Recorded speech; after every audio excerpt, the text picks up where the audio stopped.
Hello, welcome to Thursdays at Home, a live streamed hour of performances, readings, and more from IU students, faculty, and staff, brought to you by the IU Arts and Humanities Council. My name is Anna Groover, and I'm a council intern and your host this evening.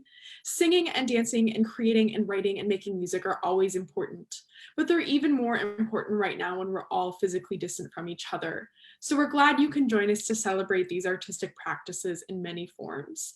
Tonight, you'll be hearing from professor and ballet dancer Sarah Roth, religious studies scholar and professor Cooper Harris, historian and professor Rebecca Spang, and Jacobs professor and mindfulness researcher Frank Diaz. Let's get started.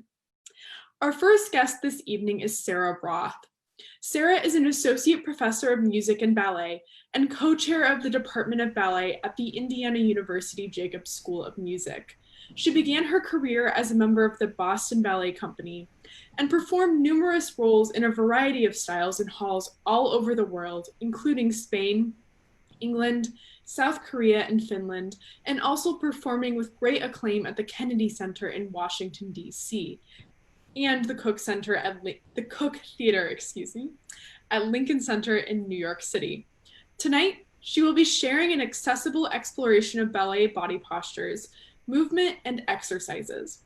All exercises shown are designed to be completed while seated in a chair.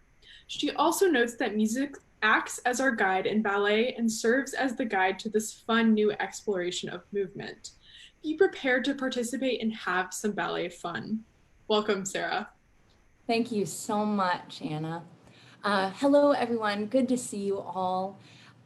Dance and ballet has kept connected in these times of COVID-19 through class, through the medium of ballet technique class. And when I was thinking of what I could share with you to keep you inspired and keep you feeling the joy that ballet can bring, what I thought of most was an experience.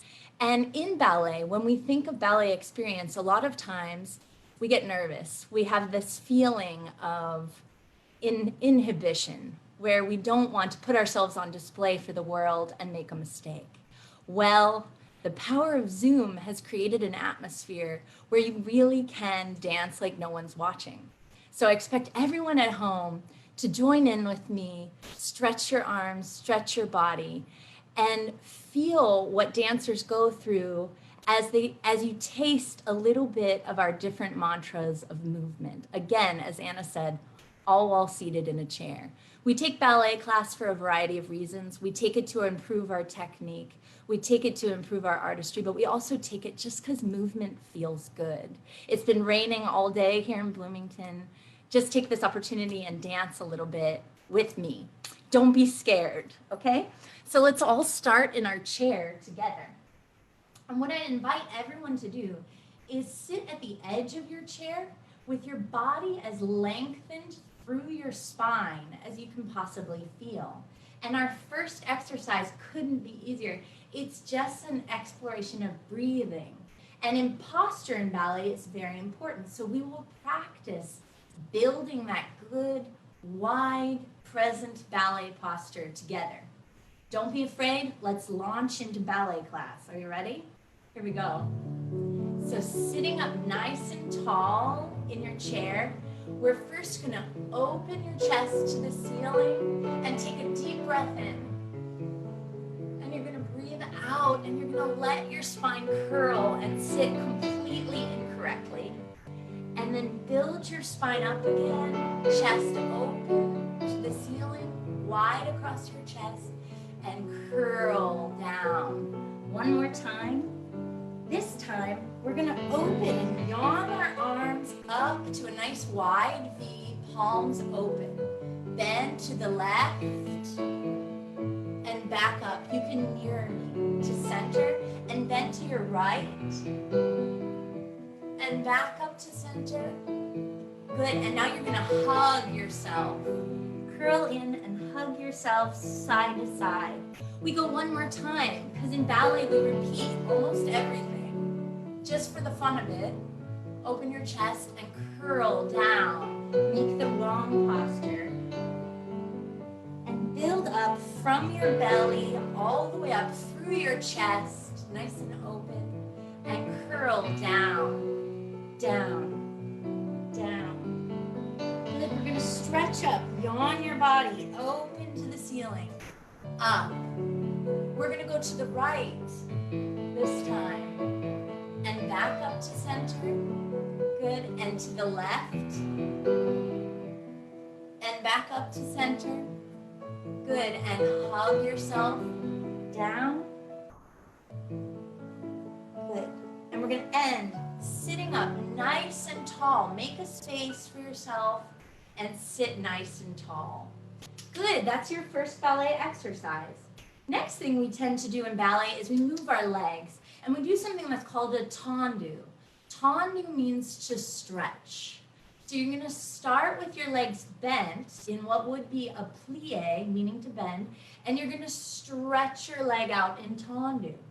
Before we do that, we're gonna lift our heel off the floor. So what I'm gonna do is show you with my hands and my feet what we're doing, and then we're gonna tandoo out and in, and we'll repeat everything we do to the right to the left. So just follow along.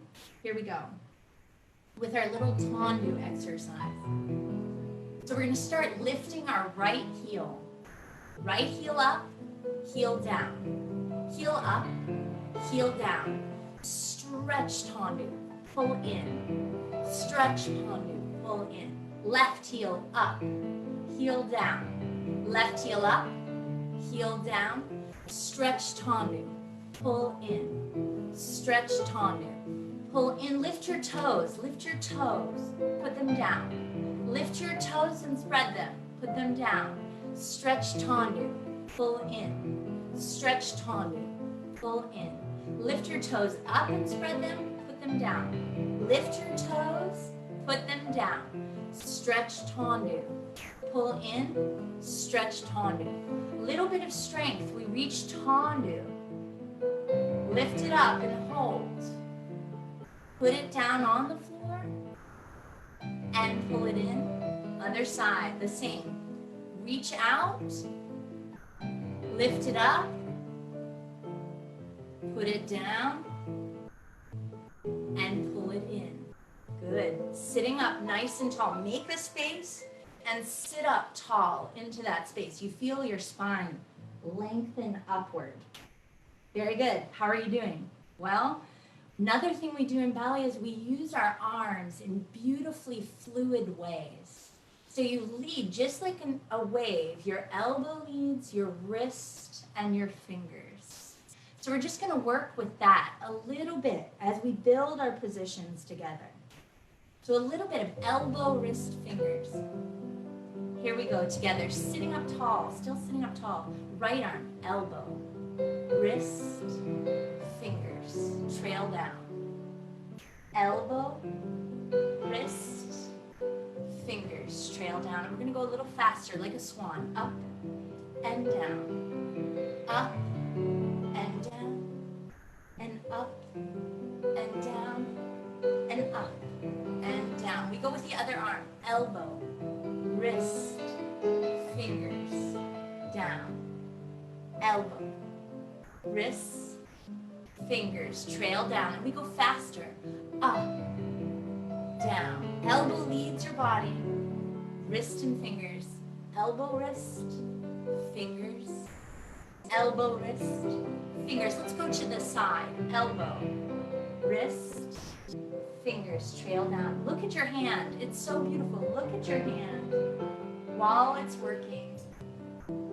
Incorporating the head down, faster, down, just like half a bird, down, elbow, down. Create that sense of lightness, wrist, fingers, come down, breathe,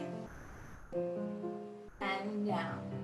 And it doesn't matter, as long as you're feeling a moment of fluidity with your body and expressing yourself to music, you can't go wrong. Now we're going to take our arms to a circle in front and give a gift to everyone in front of you and open your chest wide and down and feel feel yourself pick up your body in first. Give a gift forward and open your heart for everyone in front of you and come down and make a little space and put your body up nice and tall into that space and just feel long in your chair, because we all just sit on our chairs on Zoom meetings all day. Next thing is gets more exciting. Believe it or not, it gets more exciting. Now we're going to do what's called a PK, which is where you pretend like the floor is so hot and you lift your foot off of the floor very quickly. So we're going to do 3. We go 1, 2, 3, and together. 1, 2, 3, and together. And then we go 1 and together, and 1 and together, and 1 and together, and 1 and together. And then we do a series of arms that are sharp down. And then we'll do that, and you'll follow along, and it's going to be fine. Ready? We're going to move a little sharper. Here we go. Ready? Sitting up nice and tall, we go up, up, up, down. Other foot, 2, 3, down. We go once. 1 up, together. 1 up, together. 1 up, together. 1 up, together. Arms first, open, wide, down. Together, open, wide, down. Together, moving quickly, wide, down, together, open. Because it's ballet, we repeat everything. 1, 2, 3, just to get stronger. 1, 2, 3, down. Hot floor, down. Pique, down. Pique, down. Pique. Arms again. First, second, wide, down. First, second, wide, down. First, second, wide, down. First, second, wide, and down. We're going to finish there because that's actually the longest track of music ever. And so I'm not going to make you do the whole thing. We're now going to do what's called rond de jambe. And you're going to create your own resistance with the air and pretend like you're pushing a door. Rond de jambe means circle of the leg. And we're going to circle our arm first, and then we're going to circle our leg. Rond de jambe together. Ready? Sitting up nice and tall, long in your waist. Right arm first. Push. Create your own resistance. Go side. Again, push forward. Push to the side. Feel the circle your arm is creating. Push the energy away and create your own resistance. And then give that gift from your heart forward to the whole world. Good. We go with the other arm. Right. Push. Going to the side. Good. Feel it. Energy. Create your own muscular resistance against itself. Push. Good. Give a gift from your heart. Forward. Open. Wide. Now we get to do our legs. Don't kick the computer. Front. Side. Together. Stay. Front. Side. Together. Stay. Sit up tall as you come back to center. Together. Stay. Give that gift from your heart. Forward. Chest. Open. Left leg. We go front. Side. Together. Stay. Sit tall. Front. Side. Together. Sit tall. Front. Side. Together. Sit tall. Give that gift from your heart. Forward. Open. Good. Sit tall. Good. Nice. Sitting tall. As tall as you can. We always finish taller than we start, and that's true for life as well. Let's do frappes. So frappe means to strike. And what we're going to do is a little tricky. We're going to strike 4 times with our hand. 1, 2, 3, 4. A lot of outward energy, like a punch almost, where you stop it. 1, 2, out and stop. Those quick twitch muscles. And then we're going to stomp. 2, because that always feels good. 4. Kids do it, and we adults don't do it often enough for expressive energy. 2, 1. So we now do half as many. 1, 2, 1, 2. And then we do ones. 1, 1, 1, 1, 1, 1, one, and then we repeat it faster. Okay, we're gonna do it a little slow the first time, and then we'll repeat it faster. Okay, here we go. Ready? Sitting up. Here we go. Ready? 1, 2, 3, 4. Left. 1, 2, 3, 4. Stompings. 1, 2, 3, 4. 1, 2, 3, 4. Twos. 1, 2, 1, 2. Strike. 1, 2. Frappe. 2 ones. 1, 1, 1, 1, 1, 1. Are you ready for faster?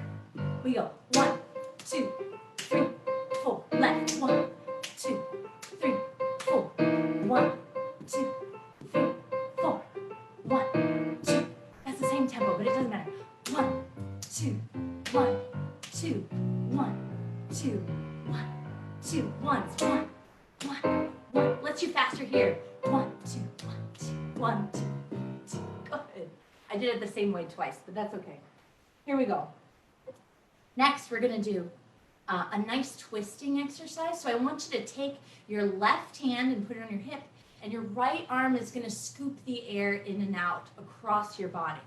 Across and touch your elbow, and open and release to the side of the room. Here we go. Left hand on your hip, right hand's out. Bring the air in, 2, 3, 4. And open and twist to the side. Your chest is open. And in for 2 this time. Open. In and open. Same to the left. In with the left arm. Across, touch your elbow. Slower, open to the side.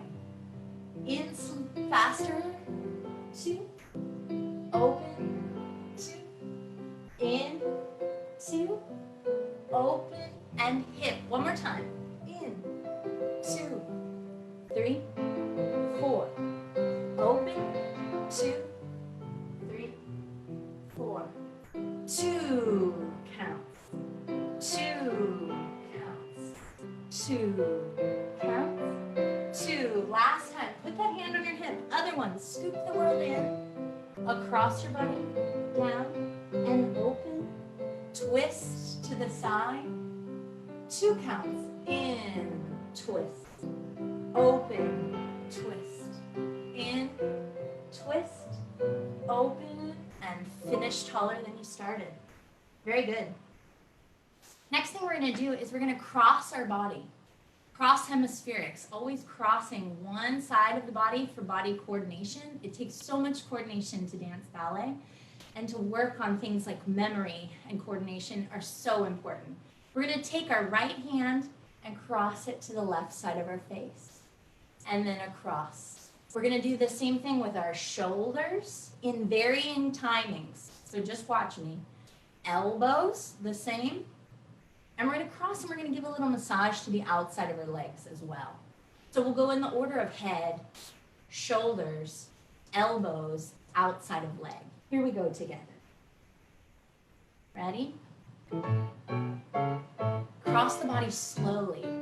Head, head. 3. Shoulders fast for 8. 1, 2, 3, 4, 5, 6, 7. Slow. Elbow. Elbow. Elbow. Elbow. Fast. Legs. 1, 2. Cross your body. Cross. 6, 7. Fast heads. We go. 1, 2, 3, 4, 5, 6, 7, 8. Slow. Shoulder. Shoulder. Across the body. Always going across the body. Fast. Elbow. Side to side. Have as much fun as you want. And slow out of the leg. Outside of the leg. Outside of the leg. Outside of the leg. Finish. Good. Very good. We always finish in ballet. Something so important because it's the last thing the audience sees. So you always want them to remember you in a very powerful position. Next, we're going to do a great throw. Grand battement. Up and down. Up and down. Kick 1 foot. Kick 1 foot. up and down, up and down. Kick one foot, and I'll let you pick which foot. Ready? Great energy here. Ready? Sitting up nice and tall. So we go, arms up, very energetic. Up, down, kick right, down, left, down. Again, up, down, kick one, down, up, down. Lots of joy, feel joyful. Up, down, last one. Up, down, out, in, out, in.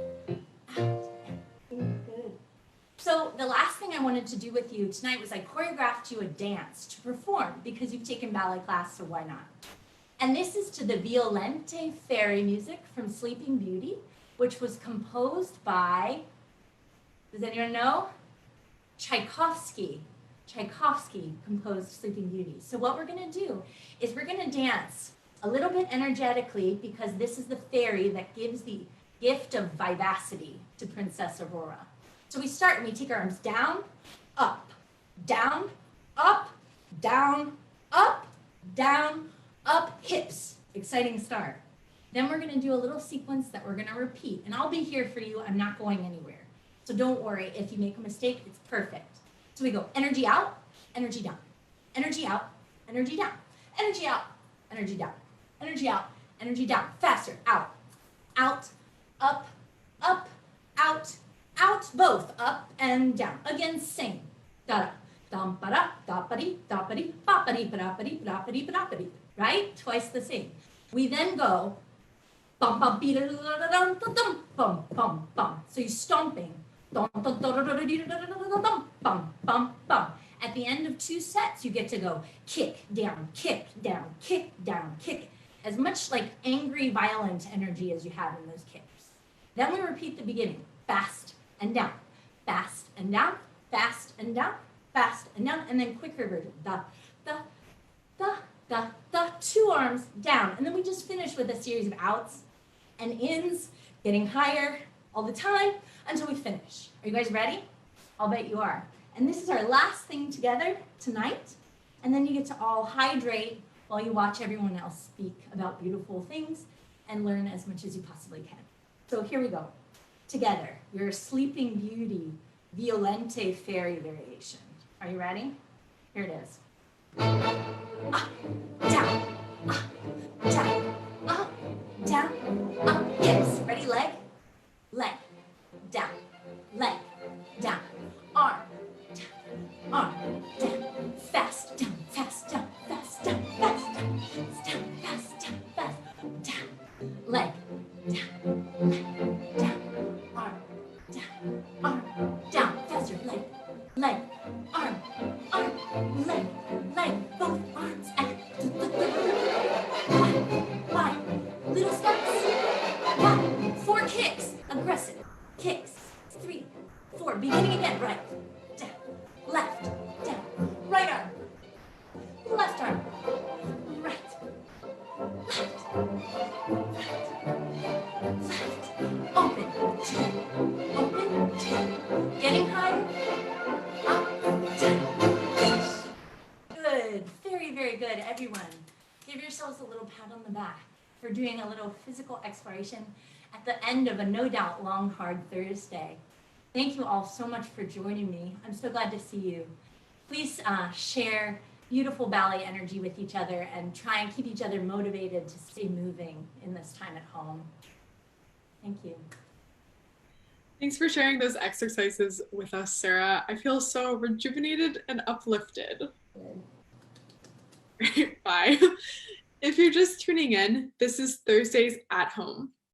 Join us here on our Facebook page on Tuesday evenings at 8 p.m. for Confronting Racism, a series of conversations with faculty experts from IU and other universities designed to examine systemic racism in its varied forms and to explore the modes and methods of protest used to confront this central issue in American life. Next week, we'll cover Indigenous perspectives. Find more info in the comments. Our next guest is Cooper Harris.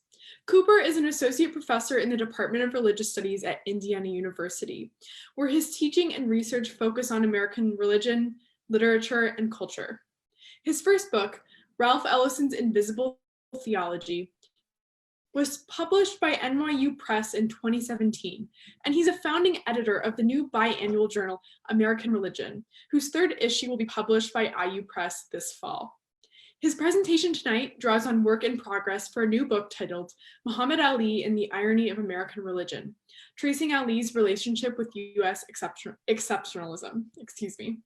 In particular, it examines the racial and religious dynamics that inform the boxer's complicated persona as both a globally significant American Muslim in an Islamophobic age and his simultaneous emergence as an American icon. Thanks for joining us, Cooper. Thank you, Anna. It's great to be here, and thanks to everyone out there in Facebook land for joining in. I'm going to show some pictures and some videos, which I think is always a good excuse to do that when talking about Muhammad Ali. And we're going to begin. I want to begin just with a quick video that begins with the 1996 Atlanta Olympics. And I will just start it and let this play out for a second. And we can listen to Bob Costas.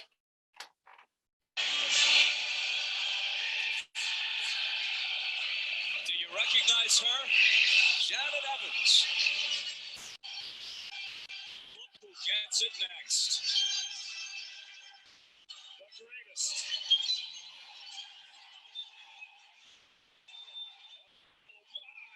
And the response he evokes is part affection, part excitement, but especially respect.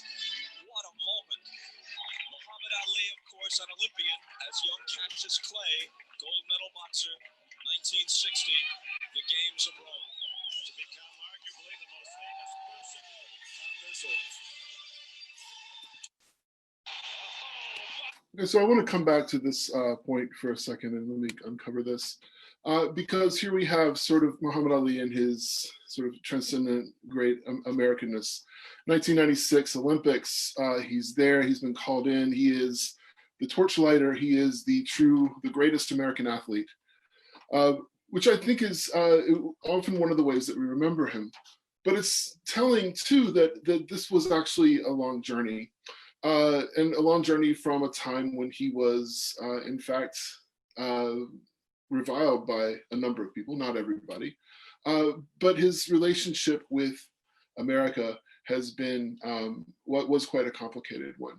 And what I want to talk about tonight is actually something like this transformation. And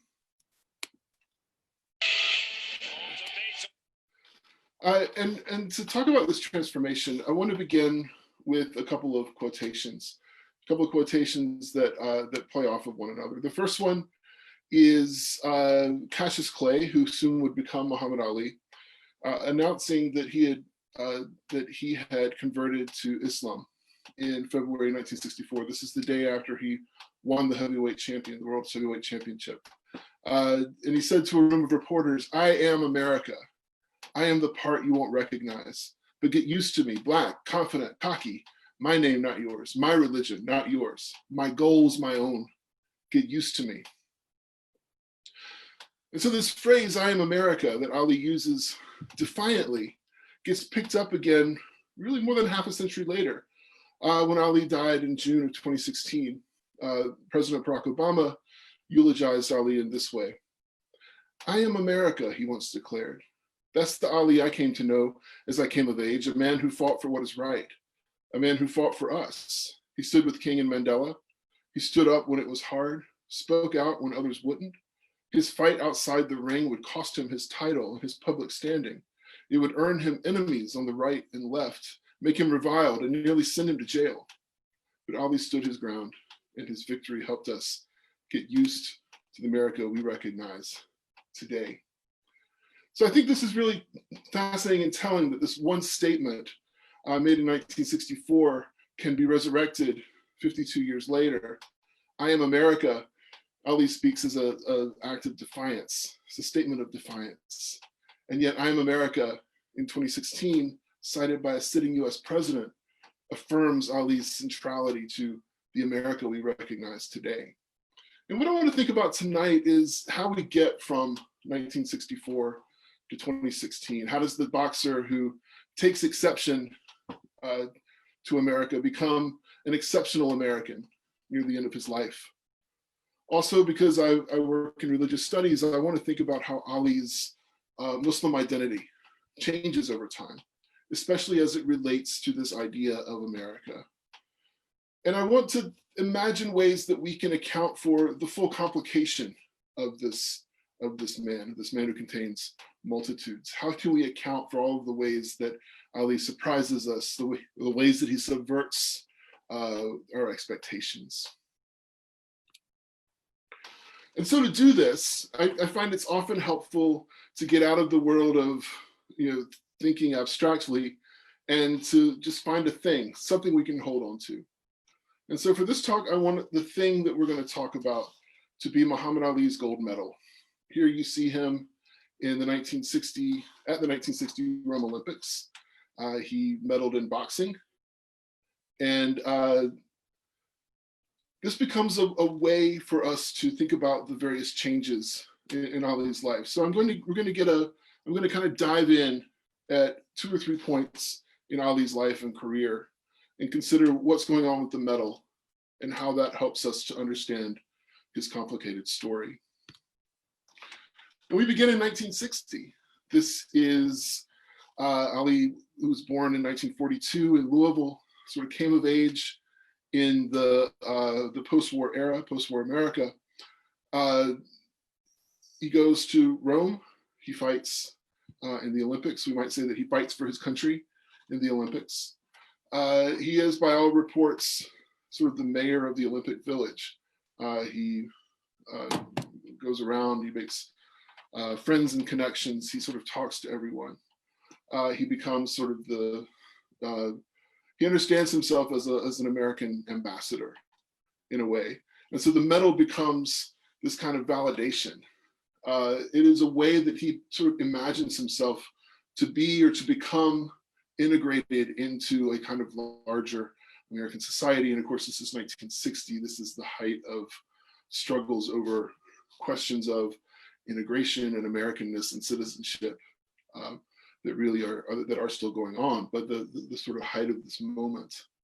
Ali, I will just say, sort of is raised particularly by his mother in a Black Baptist background. But what happens to the medal that becomes so fascinating? As I said, the medal represents Ali's sort of ability as a Black man in America to maybe integrate himself. It is his mark of Americanness in all the sort of big and problematic things that word can mean. And so when he wins the medal, he flies home from Rome, he flies to Louisville, he is given the key to the city, he is celebrated by the mayor, and being Cassius Clay, as he was named then, he decides that he's going to try to go eat in a whites-only restaurant in downtown Louisville. He is refused service. The story goes, and like all good myths, it may not be factual, but it's way more true than mere fact. Ali, distraught, runs to the banks of the Ohio River and throws his medal, casts it into the historic dividing line between North and South. So the medal is gone. And so if we think of the medal in the beginning as his attempt at kind of a broader Americanization or a broader integration into quote unquote American society or culture, here it is Jim Crow sort of causes him to cast this away. He sort of loses this connection. And it's also over the years that follow that he begins to explore another interest. Here you can see on the picture on the right, Elijah Muhammad, who is a leader of a group called the Nation of Islam, looking up at I think he's probably Muhammad Ali here. Also Muhammad Ali in his Fruit of Islam garb. What's missing here is, of course, the medal. It has been thrown away. And yet there are other kinds of decorations. The epaulets, his insignia on his hat, the stripes on the cuff.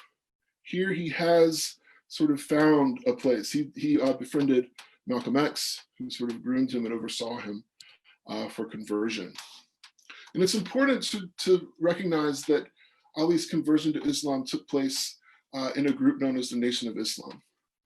The Nation of Islam was commonly known, they didn't like the phrase, but commonly known as the Black Muslims. And part of the broader system, the practice and beliefs of Nation of Islam was the central tenet that to be Muslim is to be Black. To be Black is truly to be Muslim. Allah is Black God. Black people are the original people with a long history that was erased by slavery and white hegemony.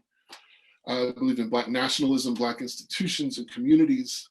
You don't do things for your country like serving the war. Elijah Muhammad served 5 years for draft evasion, bodily regulation, and other kinds of things along those lines. And particularly Christianity is the enslaver's religion. And so Black Christians, this notion of the Black church, these were all people who fell outside of this worldview. Now, I bring this up because it becomes important for the next step of the way that we often hear the story of Ali. You know, or many people might know that he was an Olympian.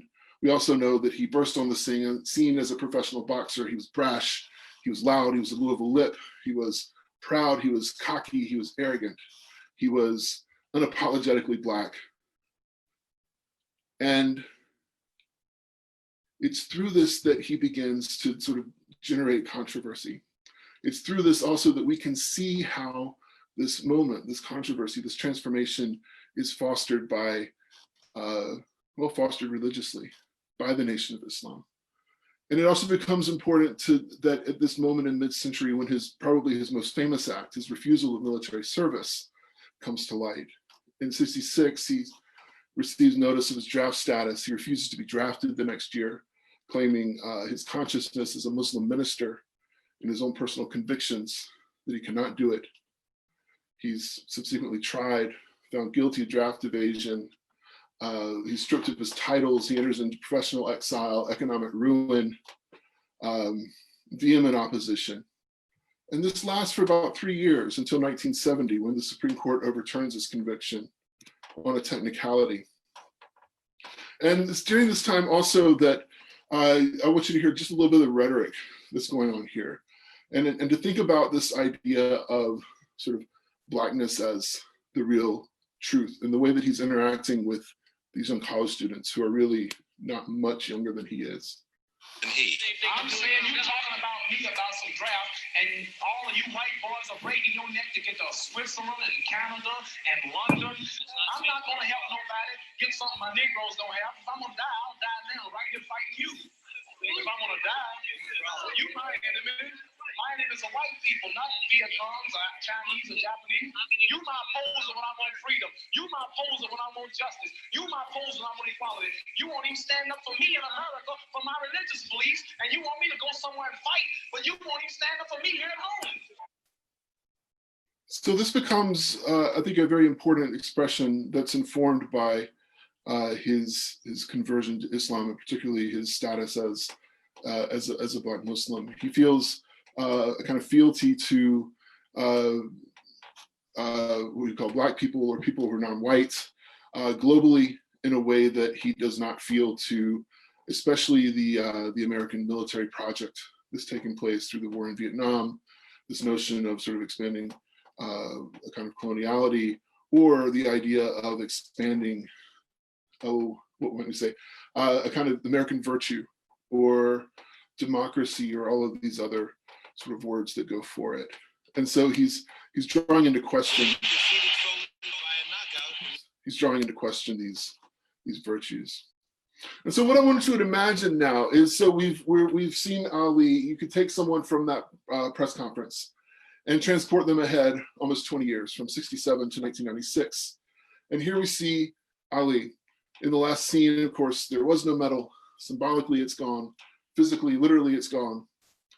And here we see Ali, again, this is 1996 in Atlanta. He has a medal. Not only does he have his medal back, it is a new, well, it's a new medal. He's also wearing the USA insignia. There is this kind of return. But how does this work? What are the terms of this return? I want to talk about a couple of different, maybe three ways that we can begin to interpret this. One is, well, I'll just say them as we go along. First of all, sort of Ali's 70s. He's reinstated in 1970, and it takes him 4 years to regain the title. He works obsessively and doggedly. And finally, in October of 1974, in Kinshasa, Zaire, he defeats George Foreman and regains the title. He would lose it and then win it a third time before he retired. Also, Elijah Muhammad, the man in the corner of that picture we saw, who was the longtime leader of the Nation of Islam, dies in February of 75. And what this does is it sets in play a power struggle for the Nation of Islam, one that is eventually sort of settled and won by Elijah Muhammad's son, Walid, who moves into a direction of Sunni Islam. He dissolves the old Nation of Islam. There is a Nation of Islam now that was taken up by Louis Farrakhan, who was another member of this sort of squabble over leadership. But Ali also becomes Sunni. And one of the things that I think is underrated about Ali is the way that he really is a way we can track through him a changing identity of Islam in America, or of American Islam. And so he's a member of the Nation of Islam in the beginning, a Black Muslim, so-called. And yet by the mid-60s, particularly legislation, the Hart-Celler Act, reforms immigration. And so it's not just whites or Europeans, but you see a greater kind of geographic, ethnic, racial, and religious diversity coming in through immigration. And one of the primary groups among this are Muslims throughout the world, Africa, Middle East, etc. And what Ali, as the most famous, even the most famous American, never mind the most famous American Muslim, does, particularly because of this connection as a Sunni, is he becomes an important point person for them, both as an ideal, oh, here is this famous American Muslim, but also he's living in Michigan at the time. He's going to Dearborn. He's working in mosques, community centers. He's talking to children. And so he's trying to help these groups establish roots. And he also, in doing so, sort of creates this clear sense of American Islam, not only as part of one with and part of global networks, but also these Muslims, these immigrants become part of the myths that Americans tell themselves about a land of opportunity, about religious freedom. And so Ali in this way becomes known for, synonymous with religious freedom, much in the way that he claimed kind of First Amendment religious freedom rights, not to have to go to war, not to be inducted. And this becomes an important shifting point for him. He changes, his sort of act of religious freedom changes in about a decade or 15 years from being defiant, from being a cause for draft dodging, to being a kind of expression of freedom. There's this shift in the way that people understand his, this moment and his place within the culture. Also, and I have this billboard again, just because I love it so much, Ali begins to embrace US exceptionalism of all types. Whereas in '64, he's taking exception, now he becomes exceptional. President Jimmy Carter sends him to 6 African nations to encourage them to boycott the Olympics. He is an emissary of the US government. He is an Olympian. We can almost imagine the medal beginning to reappear around his neck. In 1984, he endorses Ronald Reagan, who was sort of well-known, Ronald Reagan's re-election. Reagan, of course, is well known for his strong exceptionalist political mode. In 1991, Ali travels to Kuwait And here, we think he probably went on his own volition, but we're not entirely sure. But he negotiates with Saddam Hussein for the release of roughly 20 hostages just before, literally like 2 weeks before the beginning of the first Gulf War. And then on 9/11, within a couple of days, he's standing at ground zero, as you can see in the photo here. And he's saying things like, Islam is a religion of peace. The people who did this aren't true Muslims. True Muslims believe in peace. And so he's kind of drawing this distinction, a kind of us and them within Islam itself. There's a kind of good guys and bad guys. And there, again, this is kind of working within modes and talk of US exceptionalism, as well as good and bad religion. The other thing we can't ignore is during this time, Ali's health. He fought too long. He was diagnosed with Parkinson's syndrome in 1984. Basically, it was caused by head injuries, being beaten on the head repeatedly. Parkinson's syndrome is, it manifests Parkinson's symptoms. And so you probably saw the tremble in his hand in the beginning with the Atlanta Olympics. And I think what's interesting or helpful for us to think about is that within this kind of race, religion, America triad that we've been thinking about, what does it say that this condition that attacks the very things that made him great, that made him Ali, his speech, his muscle control and strength, right? He's this strong presence, his facial animation, the great expressions that he could make. This disease kind of diminishes those things that could also make him seem threatening. And so now there's a way of thinking of him as maybe safer than before. Maybe he's okay. Maybe he can fit into the model because he's not as dangerous as he had been before to, well, particularly to white people. So to leave, where do we go from here? I think just a couple of things to think about. First of all, Ali's not singular, right? He's not just the guy who doesn't go to war. He's not just the guy at the Olympics. He is all of these things at the same time, all the time. And he is, through this, he's reconfiguring questions of race, religion in America and how all these relate to one another. Also, the story of Muhammad Ali is the story of what I would call post-war American religion. Whereas many people might point to someone like Billy Graham, or we could look at the rise of Falwell, or fill in the blank. These aren't the only exemplars. Rather than thinking about these kinds of narratives, what if we thought about post-war American religion as something that was globally inflected, something that was non-white, something that is non-Christian? What does introducing these kinds of wrinkles, his embodiment, his performativity, the way he performs, how does all of this help us to reimagine something like American religion? And then finally, recognizing that he becomes an exceptional American precisely because he takes exception to US exceptionalism. And because he did that, he becomes all the more exceptional. And so there is this kind of swirling, this kind of reversals that are always at play and that I think are always part and parcel of who he is. And so this gold medal that he receives, he loses, he regains, it tells a complicated story. And I think a story, to use a phrase or a concept that I've become fond of, is to say, how is it that a man named Muhammad could become the greatest of all Americans in an age of rampant Islamophobia? So thank you, everyone, one and all. This has been enjoyable, and thank you to my colleagues on the panel as well. I can't figure out how to get this all. Stop share, that's it. Yes, so thank you. Awesome. Thank you, Cooper. You shared a side of Muhammad Ali's story that I wasn't familiar with before tonight, and it was interesting to learn from you as always. Thank you. If you're just tuning in, this is Thursdays at Home. Welcome.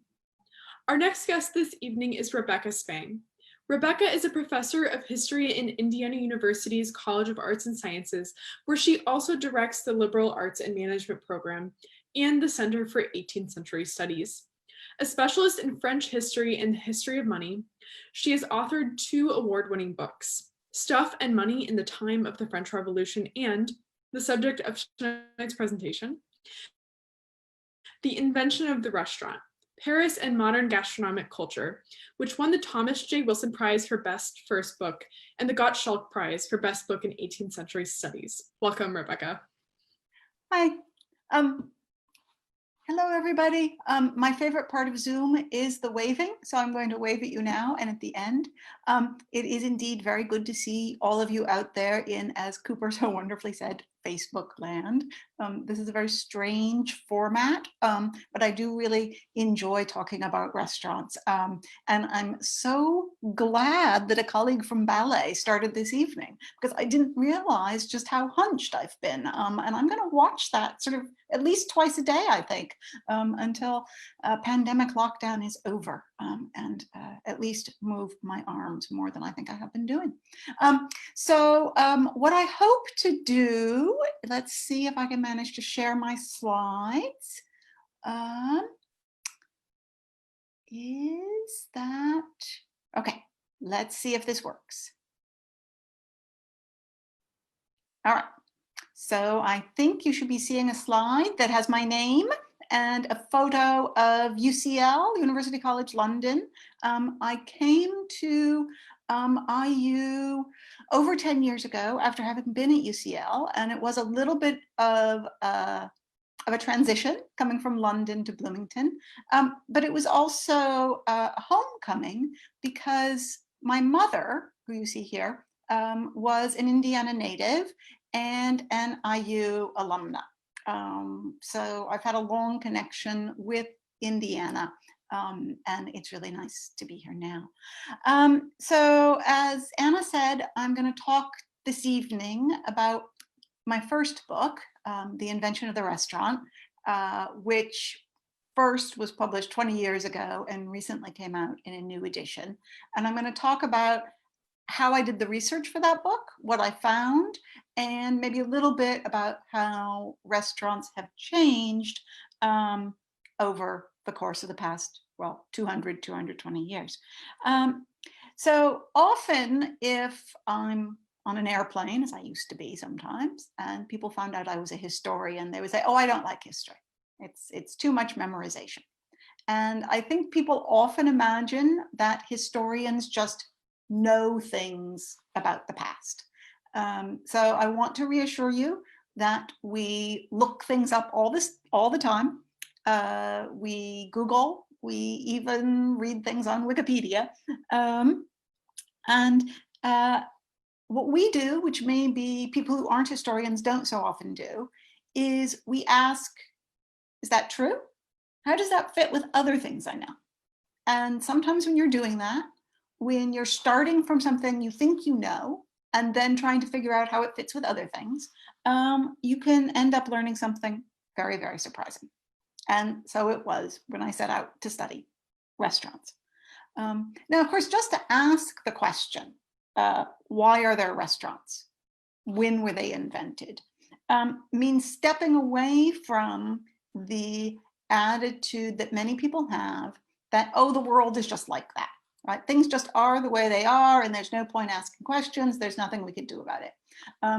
Historians fundamentally are people who ask, how did the world get to be the way it is? And that is a fundamental historical question. It's a question about the past.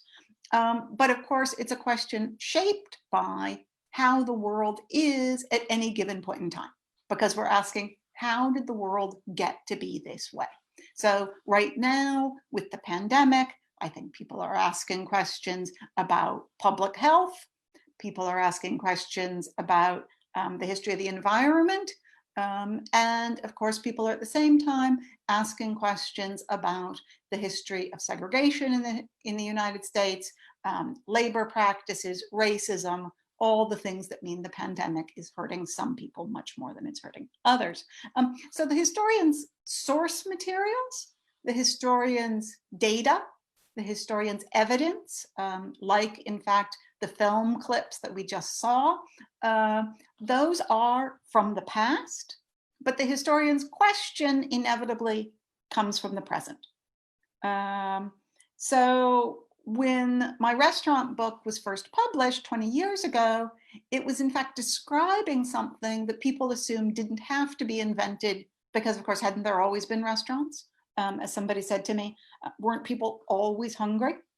And then when the new edition came out, that allowed both me and the journalist Adam Gopnik, who wrote the foreword, to reflect on the ways in which restaurants had really changed over the course of the 20 years. So there was a way in which restaurants 20 years ago and restaurants in the 18th century actually maybe had quite a bit in common. They were spaces of sort of mystery and quiet seduction. I think both of these photos point that direction, both these images. But over the past 20 years, what with open plan kitchens, so you can actually see them making your meal, the food channel, celebrity chefs, everything has really gone from the idea of there being something sort of mysterious that happens in the kitchen and then diners in a separate space, to instead this sort of image we have today of restaurant kitchens as the really important space, filled with swashbuckling pseudo-pirates, noise, and heat. So that's sort of where restaurants were in January 2020, if you can remember all the way back then. And then, of course, COVID happened. And even before lockdown, customers in many cities started staying home. This is data from OpenTable, the online restaurant reservation service. And you see that actually in early March in Boston, restaurant reservations were above where they had been in 2019. And that's actually true in Houston as well, up until the 8th of March. And then it goes into a decline. And by March 17th, restaurant reservations are pretty much at zero. And of course, they remain there through April, through much of May in many of the major cities. Not all, of course, some never did shut down completely. But the current industry data suggests that it may be as much as 50% of independent restaurants that have closed completely. Here in Bloomington, there have been rumors for a couple of years that Samira's might be closing, but it's now definitely closed. La Fille en Rose, the little patisserie, it closed. I'm sure there are others.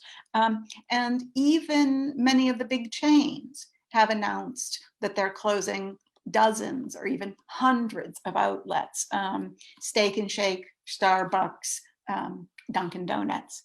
So if I were doing research about restaurants today, which I'm not chiefly, though I have been writing about them again because it's such an important moment. If I were doing research about restaurants today, I would probably be asking a different question, right? I'd be asking not where did restaurants come from, but where did they all go? But as a historian, I'm nervous conjecturing about the future, right? I mean, people often say, and I think it's mainly politicians who say this, it's people who aren't historians. They like to say, oh, history repeats itself, or those who do not know history are doomed to repeat it. But that isn't really true, right? The key insight from historical thinking is that the future is made in the present by the choices that we make now. But we aren't there yet. So I can't actually tell you where the restaurants went. And I hope they do come back. But I can tell you something about where the restaurants came from. I can't tell you the after, but I can tell you a little bit about the before. So what does it even mean to talk about inventing the restaurant? People ate out before there were restaurants. There were taverns, there were inns for travelers. in the Middle Ages, and I'm talking chiefly in a European framework. There's a different story to be told for Asia, and especially for what is today China. But in Europe, there were inns, there were taverns. During the Middle Ages, when pilgrims sometimes walked hundreds of miles to religious sites, monasteries would often take them in. And of course, there were street vendors. But there was nothing called a restaurant. So where do restaurants come from? Remember too, of course, that in 18th century Europe, really 19th century Europe, most people live in the countryside. Right? It's an overwhelmingly rural culture. So, maybe people eat at their own hearths, but nobody's going out to restaurants. So my question was, how did going out to eat become an enjoyable leisure activity? Why would that be a fun thing to do? So I started the research for the book where any historian starts, which is what has been written on this subject before. And insofar as anybody had written about restaurants as a general category, as opposed to writing a sort of heroic history about a particular restaurant and how it became the best. Insofar as anybody had written about the category of restaurants in general, they traced the story to the French Revolution. The story they told about the French Revolution goes sort of like this, that the French Revolution abolished the structure of privilege, and that word literally means private law, that created the trade guilds through which business was organized in pre-revolutionary France and across Europe. So what that meant was that there was one guild for the roast meat makers, there was another for the butchers, there was another for the baker, another for the pastry cooks, and all of them were organized separately such that nobody could combine those functions. So you couldn't have restaurants because you couldn't have somebody who was authorized both to cook the contents of a pate and make the crust that goes over it and serve a salad to go with it. Those were all separate guilds within which people tended to inherit their positions from the family. Right? So the story is that work life before the French Revolution is structured by privilege. It's the system of the guilds. And you need the French Revolution to abolish that privilege and make it so that anybody who has interest and some startup capital, maybe talent, can open a restaurant if they want to. And then there's another story about the French Revolution, which is that many aristocrats, the dukes and counts who had been the top of the heap before the revolution, flee the country. They leave their servants behind. And what are their servants going to do? Well, they open restaurants. So the story was that you couldn't have restaurants until you had had the French Revolution. So that may strike you as just a funny little anecdote. Don't remember it. It's not true. But it's what there was when I started doing my research. So in addition to being something that you are going to remember instead of everything else I want you to remember, because it always happens that way, it is fundamentally a story. Think about it. What is the point of that story? It's a story about the liberalization, the deregulation of commerce, and about the abolition of aristocratic privilege. So maybe you can understand why that was such a popular story in the 19th and 20th centuries. It was a story that suggested that restaurants were part of a new, modern, democratic society, right? And they were democratic in the sense that anybody could go into a restaurant. They were public in that sense, but it wasn't egalitarian, right? So it's the sense of the French Revolution as liberty, but not equality. Because sure, anybody can go into a restaurant, but you can't get back out again unless you can pay for your meal. So what that story about restaurants did was it emphasized liberty over equality as one of the goals of the French Revolution. And as I said, sort of put restaurants in there with other commercial institutions as a key contributor to modern society. So when I began the research for the book, right, so I started out, I knew this story, and I was like, okay, fine. If the first people who open restaurants are the former chefs of aristocrats, I need to find these people and figure out like how they got into the business.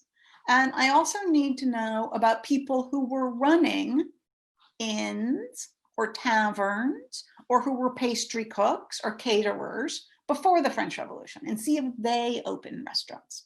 Because in fact, there was always only one name that came up when people said, oh, the first restaurants, they were opened by the former chefs of aristocrats.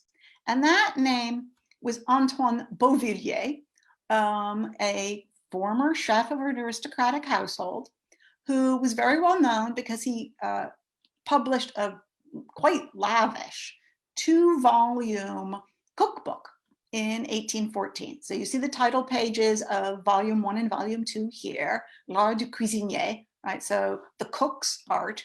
And you notice that underneath his name, it says, that he used to work for the Comte de Provence and was attached to the royal household and is currently a restaurateur. Well, this book is published in 1814. 1814 is the year that Napoleon is sent into exile in Elba. He comes back for 100 days in 1815, and then he's sent to St. Helena, but we don't need to talk about that now. So 1814 is the year when the French Revolution was supposed to end. It's when the monarchy had been restored, so restoration, not restaurants. And that's when Bovillier publishes this book. Right? So he's saying, come to my restaurant. It's just like when I used to work for the Comte de Provence, the king's brother.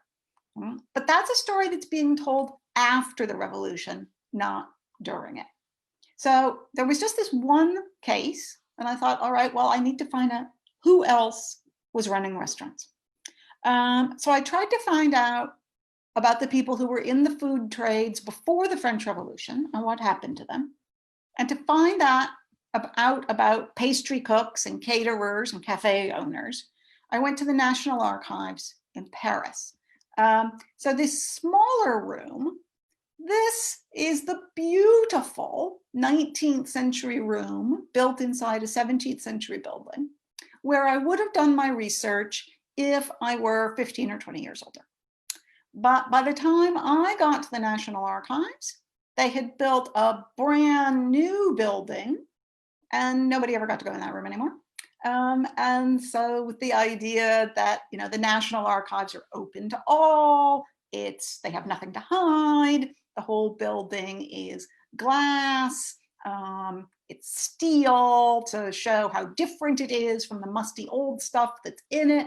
So I didn't get to be in this beautiful room. I was in this room, and this is actually the stairway that goes up to the reading room. I don't have a picture of the reading room. This is actually the Salle des Inventaires, the catalog room, and it's a story about the catalog room I'm going to tell you. To find out about these people who had been working in the food trades, what I did, and this is going to seem, in the era of Google searches, extremely slow and laborious. I spent a couple of weeks, might have been close to a month, going through 18 huge, like 600-page, handwritten volumes that were the index, alphabetical by last name, to a very particular kind of document. And again, this is something that you would find in French police archives. You're not necessarily going to find it in any other national context. So historians have to know how documents are generated and preserved in order to figure out where to look. So what these documents were a report of when a piece of property is sealed for probate inventory. All right, so probate inventory records are great. They tell you everything that was in the household, but there's no good index for them. So first, you know, when they went and sealed off the property, and then you can find the document of when it was sealed, and that'll tell you when the notaries came and did the inventory, and then you can go and find the inventory. So I was going through these volumes one after another, and in the V's, not the A's, the B's, or the C's, but in the V's, I found somebody who was identified as having died in 1777 and being a restaurateur. So that's like more than a decade before the French Revolution. And my heart sort of started pounding. In fact, it's doing it right now. And I just thought, like, what can this mean? And I thought, well, probably it's just like a restorer of artwork. It's the same word in French. But what if it doesn't? So I went to order that bundle of documents, and it was late in the afternoon, so I couldn't see it until the next day. And then I think like I miswrote the number of the bundle of the documents, so I didn't see it until the day after that. But finally I got it. And it really was somebody running a restaurant more than a decade before the French Revolution. So then I knew that, in fact, you didn't need the French Revolution for restaurants. You needed something else. So I don't want to go on for too long, but just to let you know that that story then took me to the French National Library, where I thought, well, if this is something new, I'll read the sort of periodical press about exciting new business developments. And sure enough, I found somebody announcing that they had opened a restaurant in 1767. Restaurants, they said, would serve at a modest price only those dishes that contribute to the preservation or restoration of good health. So in fact, the origin of restaurants isn't going to be in the French Revolution, but in the idea of restoring health. The first restaurants, I often say, were also the first health food restaurants. And yet the concern with health is not simply about people being ill. This isn't as much an effect of viruses as you might imagine, as it is with people having the leisure to think about their health, and the way in which thinking about their health sort of gave justification for needing to consume some things and not others. Note further, the restaurant is for people whose diets do not usually include an evening meal. The first restaurants were places where people went not to eat, but to have a little bit of restorative bouillon, a consommé. So the story I ended up discovering, and this is some of the items I found when I finally got to the probate inventory, and then from the advertisement, I knew some of the things they were serving as well. The story I was able to tell about the history of restaurants ended up being very different from the history we thought we knew. But I didn't just Google up what is the real history of restaurants. I had to get at it sort of going around the backside. And that's the way that history gets written and how we know about restaurants. Thank you. Thank you for sharing your knowledge and fascinating research with us, Rebecca. It made me miss restaurants all the more. And I will also give you a Zoom wave farewell because I agree that they're the best. Okay, if you're just tuning in, this is Thursdays at Home. Every other Thursday from May 28th through August 6th, please join IU Theater and Dance for IU Theater Thursdays, a live stream broadcast event featuring students performing songs, monologues, dance, and poetry, interviews with faculty, staff, and alumni, and segments that highlight the design and tech elements of theater. They will also be introducing their newest faculty members and reminiscing with retiring faculty. Check out their website or social media for more details. Our final guest this evening is Frank Diaz.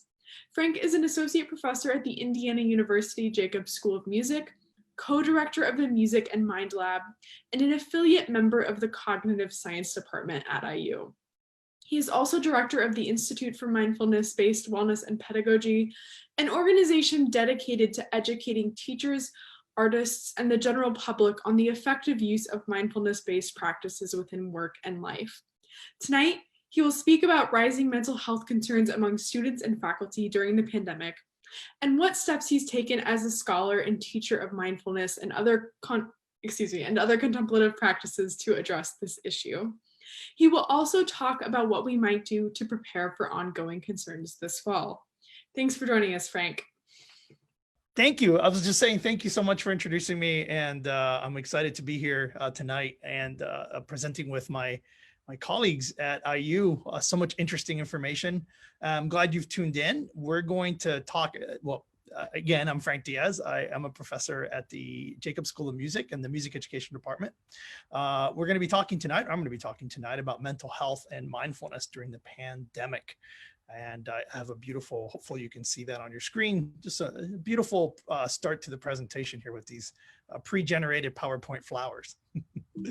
All right, so I want to start by framing, I want to frame this entire presentation by giving you some data about happiness. And particularly, I want to emphasize this World Happiness Report that was published in 2019, and you can see the editors there of the report. And essentially what this study did is it took indicators of happiness and polled governments and people around the world to sort of create some kind of measurement of the general level of happiness in each country. We can argue a little bit about the methodology, which we won't get into here too much, but as a sort of rough estimate of how happy people are. In other words, how safe do they feel in the country that they live in? How well do they think their government is working? What do they feel about income inequality, et cetera? All these sort of questions come up, and each of them are weighed in a particular way to come up with this metric. And as you see here in the ranking of happiness, this is pre-pandemic, we find that the United States is the 19th happiest country in the world. These little bars on the right, I'm not going to spend any time explaining, but they are essentially different factors that contribute to happiness and their averages and sort of respective weights. So we are under Finland, Denmark, Norway, Iceland, et cetera, 19.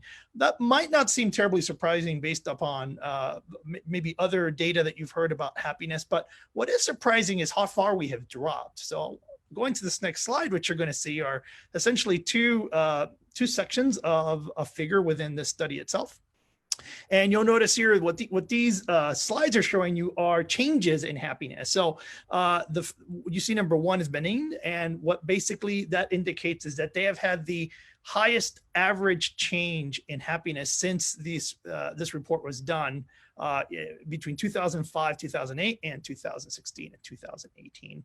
So comparing those two reports, Benin has increased significantly with respect to happiness and to all the factors related to happiness. And you'll see Nicaragua, Bulgaria, all these numbers, right? And as those graphs on the right-hand side start to come to a 0 point, and then reverse, you're going to start seeing countries that are getting significantly less happy.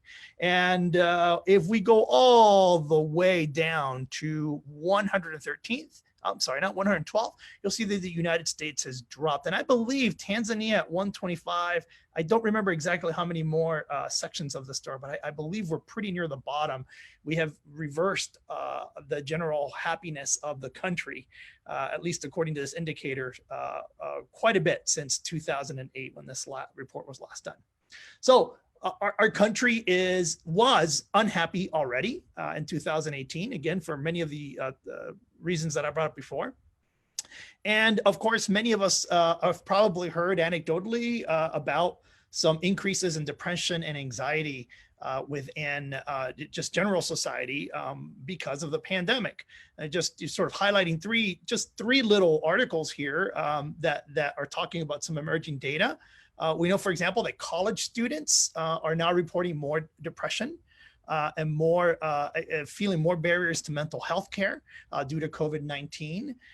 There's some studies indicating that women, minorities, and people with pre-existing health conditions and adults under 34 all are reporting higher rates of fear and anxiety than they did before the pandemic.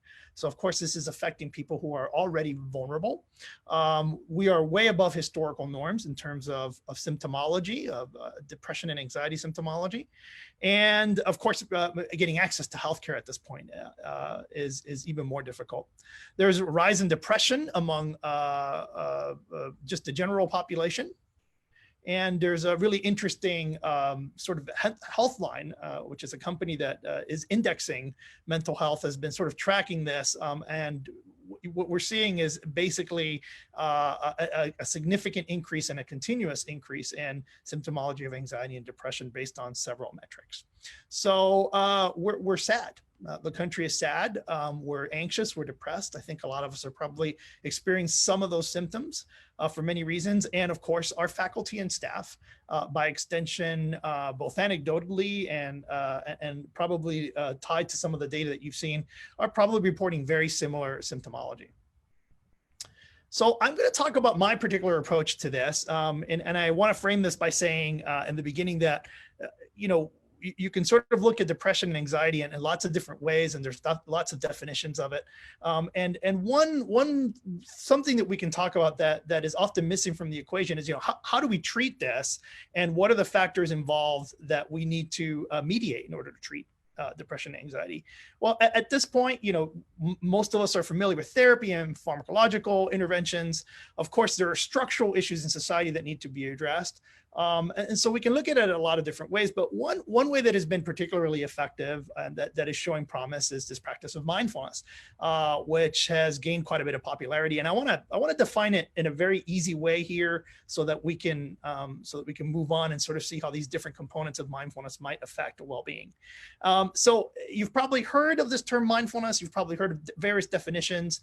The 4 elements of mindfulness that I'm showing up here are related to a study that was published in 2015 in the American Psychological Association journal, where a few neuroscientists, psychologists, a religious studies scholar, several folks got together and tried to come up with not a definition of mindfulness, but what is it that mindfulness does that is common across all practices and definitions, whether it be religious, secular, all sorts of applications. And what they found that is essentially no matter what practice was being called mindfulness, these practices in general addressed 4 types of processes. One is deliberate attention, so our ability to choose what we attend to.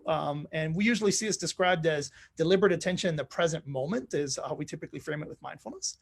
Awareness, so talking about our ability to note our experiences as they happen. So as I'm paying attention to, say, this screen, I am also aware of all of the environmental factors that are not in my focal attention. So my mood, my posture, the effect the environment is having on me, right? So mindfulness sort of addresses awareness, this general sense of awareness. And for a lot of people, that's actually what mindfulness means. It's just being aware of what's going on so that we're not daydreaming, ruminating, or projecting too far into the future and past, being here in the present moment.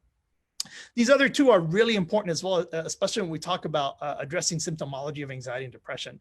So decentering is the process of being able to notice something in our awareness and see it as just a thought or an event rather than as something real. So for example, if I start thinking of a strawberry comes into my mind, I might start to salivate because I really like strawberries. Decentering would be the process of realizing that what is in my mind at any particular moment, whether it be a strawberry or a stressful event from the past or something in the future that I haven't experienced yet, that it's just a thought. So my ability to decenter myself from my thoughts is one of the sort of active ingredients in mindfulness, right? We call this sort of non-judgmental, well, we'll get to that. Non-aversion is non-judgmental. So if I'm looking at that, I'm not upset that I had a thought of a strawberry. I just say I'm having a thought of a strawberry, probably not a real strawberry, but it's in my head, and I can disengage from that. And I do that in a sort of curious way. So attention, awareness, decentering, and non-aversion are sort of the fundamental psychological processes addressed by mindfulness, right? And these are taught in particular types of practices. So there are breath awareness practices that have you focus on your breath. So as you know, when we go back to the slide, you'll see a breath awareness practice will have you pay attention to your breath while you're monitoring your experience, right? So your thoughts, your emotions, decentering from any distractions. So as thoughts and ideas come up, you kind of notice them and you let them go. And you do this all with a sense of non-aversion. So you just, again, you're not angry that this is happening. You're just aware that it's going on. So breath awareness is one way that people are taught mindfulness. The body scan, which is sort of like a breath awareness, but you're moving the focus of attention across the body to different points, a lot of somatic points in the body. Mindful movement in yoga. So this is sort of active movement while using those four processes that we talked before. And then sort of a different class of mindfulness practices, which some people will debate whether they're mindfulness or not. They're perhaps more better described as contemplative or meditative practices, or compassion meditations, where we generate a particular mental or affective state and direct it towards ourselves or others. And so they're more practices. They're quite creative, but these are four practices. And these are four practices that I use in my classes to sort of engage in these contemplative processes with my students. So no surprise, these are some general outcomes. I tried to be a little conservative about the data behind mindfulness. First of all, I don't think we have a really good grasp of what everybody means by mindfulness. So sometimes when we're reading interpretations of a mindfulness study, we have to sort of understand that not everybody means the same thing by it. We also sort of have to understand that we're still learning about the power and the particular effect of these outcomes. So in general, what we know is that there is evidence that folks who practice mindfulness experience decreased anxiety, better management of stress, positive physiological outcomes. Like some people do experience reductions in, for example, cholesterol. They experience better physiological health overall, better sleep, and some emerging research now that mindfulness can help, for example, teachers and police officers. It reduces their implicit bias, which is of course very critical. How powerful is it? Effect sizes for these kinds of studies will tell you that they're moderately effective, and that they are more effective for certain people and certain types of symptoms than others. So it is not a panacea, but in general, we find some positive outcomes from practicing mindfulness. Get a little into the brain. I know I'm a Jacobs School of Music professor, so probably not someone you expected to talk a little bit about brain networks, but my work is primarily in education and in cognitive psychology. So I do deal a little bit with psychological frameworks and neuropsychological frameworks. So what does mindfulness target? Well, we have these brain networks that are targeted by mindfulness. So when we pay attention, we activate our alerting network. When we're distracted or thinking about the future or the past, we're usually in the default mode network. When we're aware of that distraction, so if I notice myself thinking about that strawberry when I'm supposed to be attending to something else, we activate our salience network. The executive network is our ability to let go. So that's that sort of decentering that's associated with that. And then orienting is the sort of power we have to re-engage with a particular stimulus. So this is really important because when we're talking about symptomology and we're talking about things like anxiety and depression, there are some neurological indicators of these particular symptoms that are worth exploring. And one that I'm going to talk about today quite specifically is the default mode network, which is an area of the brain that's involved in planning for the future, remembering the past, our sense of self, and in sort of emotionally coding our experiences as good or bad or indifferent. So we do know that overactivation in the default mode network, folks who exhibit what we call faulty default mode networks, I don't know if that's really a good way of saying it, but abnormal activity in the default mode network is associated with anxiety and depression. So why does that matter? It's because we know that just even a little bit of meditation, actually, even just a short induction can actually change the functional connectivity of the default mode network, which, from a neurological perspective or psychological perspective, actually, might imply that these improvements might be why people feel better when they do something like breath awareness. So this is just a simple study. Well, it's quite a complex study, actually, but I think an easy to understand study where they took meditators. If you see here in section C, these are bars associated with a default mode network activity. So above this axis here is significant activity. Here you see less activity, as you can see. And they sort of tested them on 3 types of meditations: choiceless awareness, which is related to mindfulness; loving kindness, which is sort of that last class of compassion meditations; and then concentration, which is one of the aspects of mindfulness. So you see this as green, red, or blue. And what you see here is C is the resting state. So meditators already, no matter what what they were doing already have different functional connectivity of the default mode network, right? It's less abnormal, if you can use that as a phrase. And controls tend to have an incredible amount of activity. So these are people that don't meditate. So even after just a short meditation, what you see here is the meditators, after a short induction of 10 to 15 minutes, there's not much change. There might be a little bit of change, particularly in the loving kindness. So in other words, when they're meditating using a loving kindness meditation, the default mode network changes a little bit. But what's really fascinating is just the change in the actual and the controls in folks that don't meditate. So even after 15 minutes, you're seeing changes in the brain that are indicative of better psychological functioning. So you're seeing, for example, a decrease in default mode network activity in the controls when they're doing the choiceless awareness, and a decrease in when they're doing loving kindness and in concentration.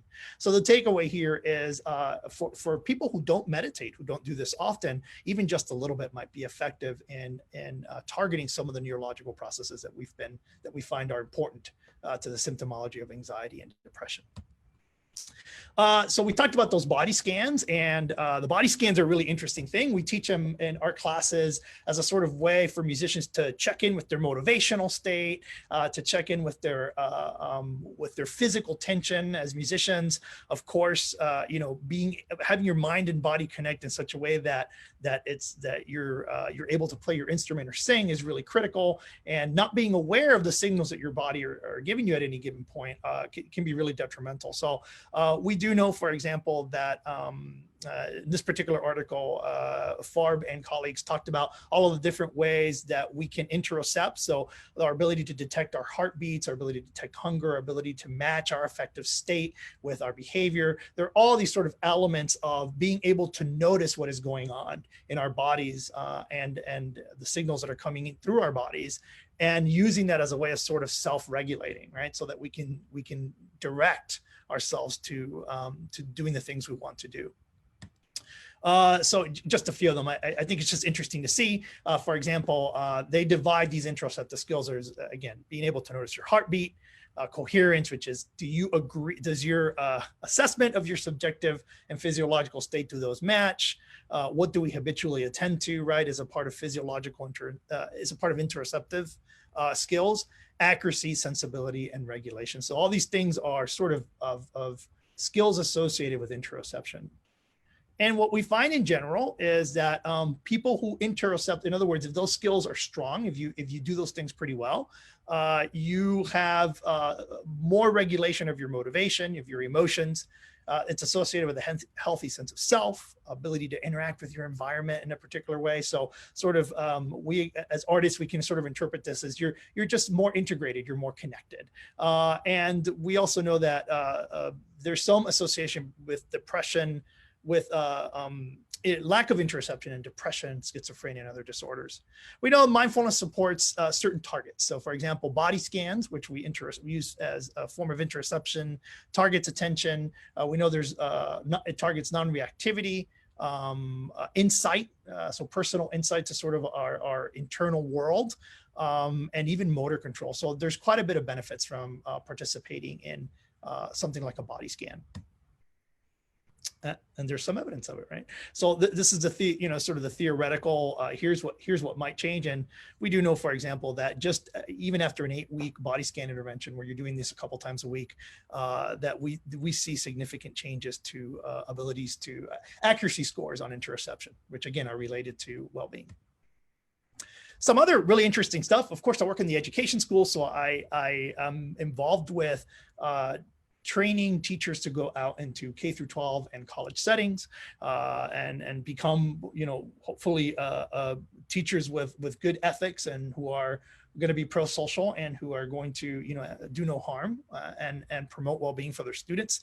And one thing that has emerged in the literature since 2014 is the fact that using mindfulness practices, because we are working on self-awareness and reactivity, tends to reduce implicit age and race bias. And this is actually an earlier study. There's a new one that is in preprint right now, showing that pre-service teachers, which I work with, tend to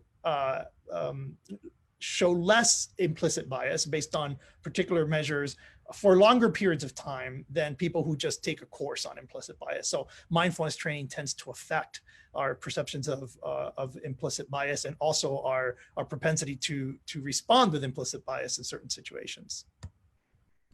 My particular work is in neurophenomenology, which sort of matches interior experiences to biological and psychological outcomes. And a recent article here by myself and a couple of other colleagues, we looked at collegiate musicians and sort of what they experience. And we found that in general, musicians who participate in mindfulness, such as those at the Jacob School, experience increased focus, better regulation of their affective state. They're able to tell when their bodies are in a state that's incongruent with their ability to perform, and just some general improvements in well-being that we thought were very important. So what do we do at the Jacob School and to sort of to push this forward? So there are a couple of initiatives that I think are really cool to talk about that are going on. One is, of course, we offer a 2-credit course on mindfulness that we typically offer in the springs. It's open to performance and education majors to Jacob School, and other folks also come by from other departments. We've had students from theater, we've had students from education, we've had adults who just are in the community that audit the class. We've had someone from dance, I believe, take the class as well. And this is a course that teaches you how to use these practices and the science behind them over 16 weeks. Or a 15-week semester. We have a summer mindfulness workshop on mindfulness and music education. It's attended by folks from all over the country. And this past year, we had mindful drop-ins at the Musical Arts Center, where we opened it up for anyone in the community to come in and do about 20 to 30 minutes of mindfulness with us. Usually I guided those, and we had a really, really fantastic turnout. So one of the ways that we're addressing mental health is using mindfulness as sort of a preventative measure, giving people some tools to help them manage with the fact that school is stressful, and especially now during the pandemic, that there are things that are really out of their control. So when we had to transition to online teaching in this March, I was in the middle of teaching that course, and it was really striking to read some of the responses of my students who attended the course pretty diligently on Wednesdays, but about 57 students enrolled in that course who felt that this type of practice and this type of engagement was really critical for their mental health. So anecdotal evidence, of course, but I think a powerful testament to what we can do with something like a mindfulness practice to help our students and our staff and our faculty maintain resilience and some well-being during really difficult times. Other initiatives that we are taking forth, we have a class that we teach through IU Lifelong Learning for the community. There's a partnership now with the Eskenazi Museum, where a colleague and myself are creating mindfulness scripts for folks who go to Eskenazi and want to engage with artwork in a different way. So this is to say that mindfulness can also be applied in arts therapy situations, music therapy situations, where we can engage in mindful processes as we engage with art. And of course, there's free meditation meetings if you're here in town at the Bloomington and Columbus Unitarian Church, and this is for anybody in the community.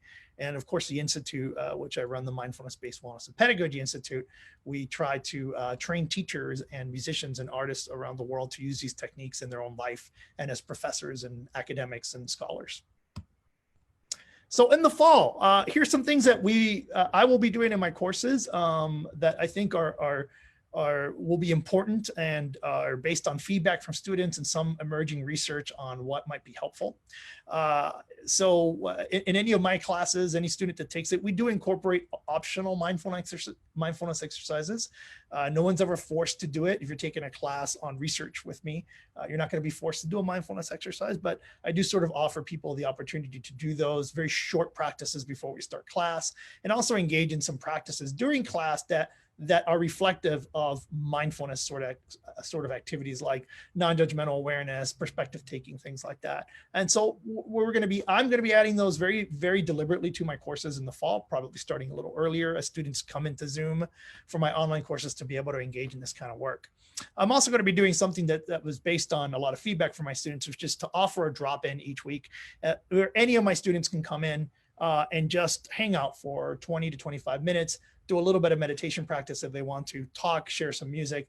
We do know that in times of stress and just in general, that our ability to connect to others is really critical for our well-being, because we will not be face-to-face next year. For many students won't be face-to-face, and their social interaction will be limited. This is one way of getting, especially new students to our school, or people who are shy, to just have at least an online community where there's no class, there's no particular agenda, except that we meet, do a little bit of mindfulness, and have the opportunity to talk. And other research on mental health, especially during times that routines are gone, and that we don't know what to expect. Hopefully establishing really clear routines for our classes that students can depend on each week, and allowing for maximum flexibility are really critical, I believe, to maintaining our mental health for our students. And that's it. That's all I got. Thank you so much for listening to me. I'm going to go ahead and stop the screen here. Yeah, that's the presentation. Thanks for sharing your research and practice with us, Frank. Your work is most definitely applicable to all of our lives right now. Okay. All right. And thank you to all of our guests who joined us this week for Thursdays at Home. We're grateful for your time and devotion to your work and your generosity in sharing it with our community. If you've missed any of our previous Thursdays at Home or Confronting Racism episodes, you can find those videos on our website or on the IU Bloomington YouTube channel. We'll be back on August 13th for our last episode for now. Keep an eye on our social media channels. We'll be announcing next episode's guests soon. That was a very hard sentence to say, but that's okay. Anyway, thank you for joining us and have a great evening.